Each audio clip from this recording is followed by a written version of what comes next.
Arrêtez ces discours paternalistes, dire que nous allons vous aider, Non, nous n'avons pas besoin d'aide, nous avons besoin de coopération, nous avons besoin de partenariat et nous sommes liés par l'histoire, mais nous sommes liés par les enjeux, nous sommes liés par les défis. Monsieur le Président, que ce qui se passe au Sahel n'est que les conséquences de ce qui a été fait en Libye. Cette intervention en Libye où vous avez oublié, quand je parle de vous, je ne parle pas de votre personne, je parle de votre position. Vous avez oublié l'existence de l'Union africaine. Monsieur le Président, vous l'aimez le dire. Nous sommes au Mali pour aider le Mali. Si nous n'étions pas venus au Sahel, il n'allait pas avoir de gouvernement actuellement au Mali. J'ai envie de vous dire que si ce n'était pas les Africains, il n'allait pas avoir de France aujourd'hui. Nous sommes liés, nous sommes liés, nous sommes liés. Arrêtez de dire que vous êtes venus nous aider. Non. Parce que le terrorisme ne menace pas que le Mali. Vous êtes aussi menacés. Arrêtez de nous culpabiliser sur une position de victime. Mais Adam, je ne vous culpabilise pas. Monsieur le Président, je n'ai pas terminé. Je ne vous culpabilise pas. J'essaie de restaurer justement un dialogue réciproque et de respect. Oui. On n'est pas là simplement pour nos intérêts quand on arrive au Mali en 2013. C'est un fait. Par contre, ce que vous avez dit sur la Libye, je l'ai dit plusieurs fois comme président, je partage ce que vous avez dit. La Libye, on n'a pas respecté la souveraineté d'un peuple, et ça, c'est une erreur.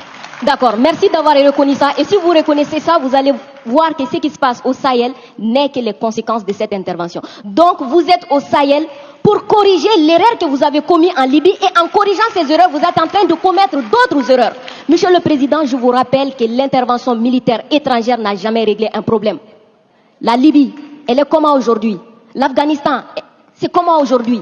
Donc, l'intervention militaire ne va pas arranger les choses. Je ne voudrais pas que mon pays soit comme la Libye. Prenez votre responsabilité et surtout arrêtez de dire que nous sommes là pour vous aider. Non, vous n'êtes pas là pour nous aider. On est ensemble. On a un ennemi commun. On le combat ensemble. Et pour finir, ces sorties ces derniers jours entre vous et les autorités maliennes, c'est juste une honte. Parce que c'est une honte. Vous avez le même ennemi et l'ennemi, il est grandi. L'ennemi, il prend de l'ampleur dans ça. Dites-leur. Faites-moi plaisir. Dites-leur. Du coup, arrêtez ça, arrêtez ces discours paternalistes, dire que nous allons vous aider, non, nous n'avons pas besoin d'aide, nous avons besoin de coopération, nous avons besoin de partenariat, et nous sommes liés par l'histoire, mais nous sommes liés par les enjeux, nous sommes liés par les défis. Mais je suis 100% d'accord avec ce que vous venez de dire. Mais après, vous pouvez pas me dire, vous pouvez pas couvrir les propos inacceptables qui ont été tenus par des gens qui, eux, n'ont ni la légitimité ni la légalité pour eux. Or, ils ont tenu des propos inacceptables. Non, mais je vous le dis. Et vous pouvez pas me dire, on doit avoir un dialogue équilibré, réciproque, et me dire, dès que je vous parle avec le cœur et que je vous dis la vérité, je serai paternaliste. Je suis pas paternaliste, je suis sincère. J'ai droit à la même sincérité que vous.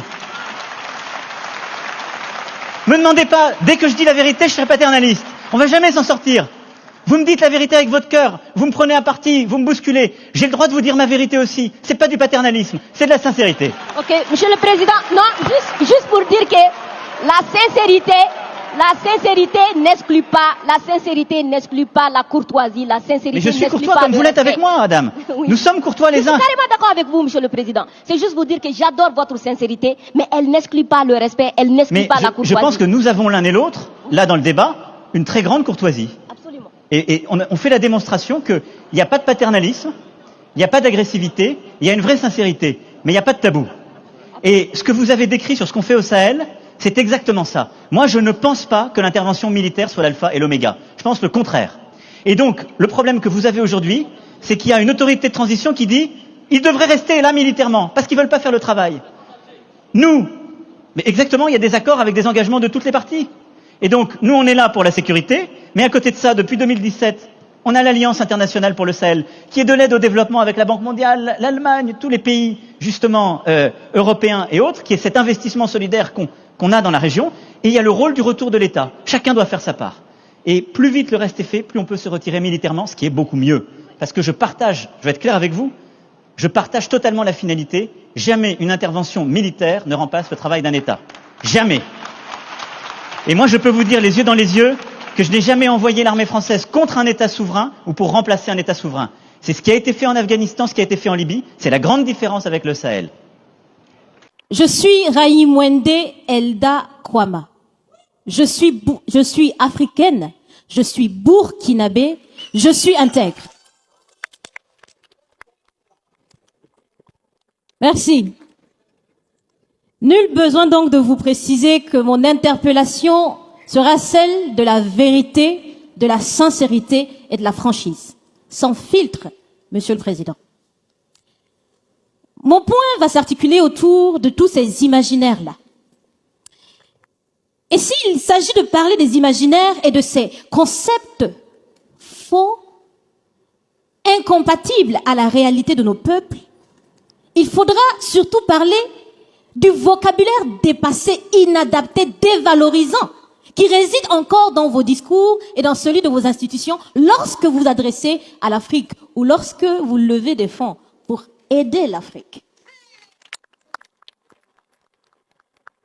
Parmi ces expressions, il y en a une qui retient mon attention tout le temps et qui par fini me dérange. L'aide au développement.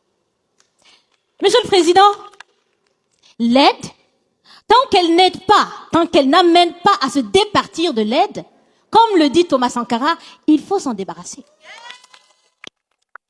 Par l'aide, ce type d'aide-là rend esclave. Ce type d'aide-là empêche les peuples, les populations de s'en sortir par elles-mêmes, par leur propre capacité, parce qu'elles peuvent le faire, Monsieur le Président, et vous devriez le savoir. Le meilleur est en chacun d'entre nous, quelle que soit notre origine. Je continue donc pour vous citer ici Feu Joseph Kizerbo, un intellectuel africain, certainement que vous le connaissez. Vous lisez beaucoup, n'est-ce pas, Monsieur le Président? Il a dit, et je cite, « On ne développe pas, on se développe. » Fin de citation. Alors si on ne développe pas, on ne peut pas non plus aider à développer. Ça fait plus d'un siècle que l'aide au développement se balade en Afrique. Ça ne marche pas.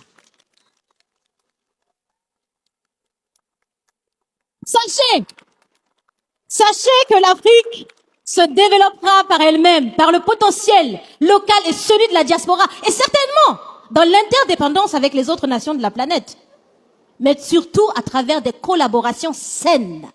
Je répète, saines, transparentes, constructives. Il y a des têtes bien faites, il y a des investisseurs aussi en Afrique. Nous innovons déjà en Afrique.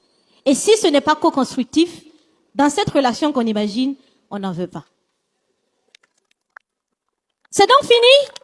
C'est donc fini les expressions « Sauvons l'Afrique !» Aidons à développer l'Afrique, il y a tellement de misérables là-bas. C'est fini, Monsieur le Président.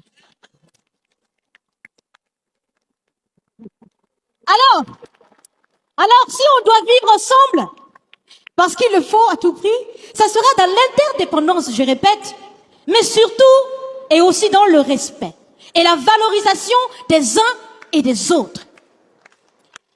Monsieur le Président, vous avez voulu ce sommet différent, vous nous avez appelés, nous, société civile, tout en sachant bien que tout ce qu'on peut faire, c'est dire ce qu'on pense.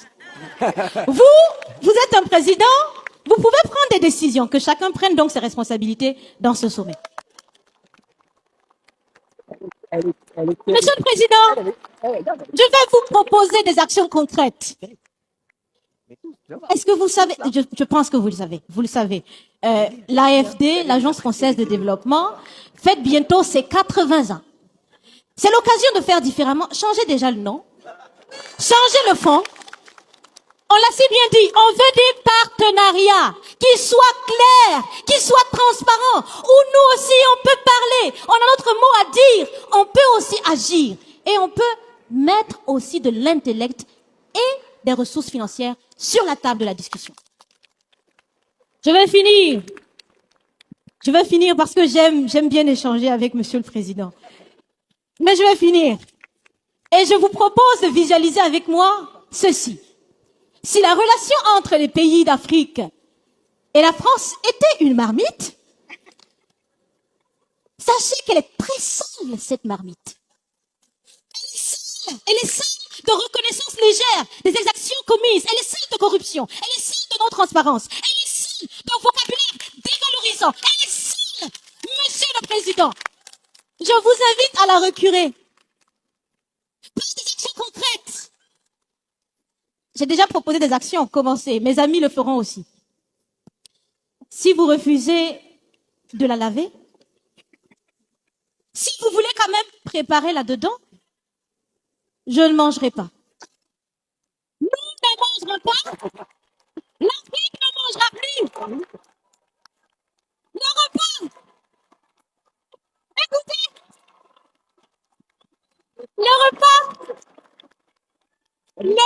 Le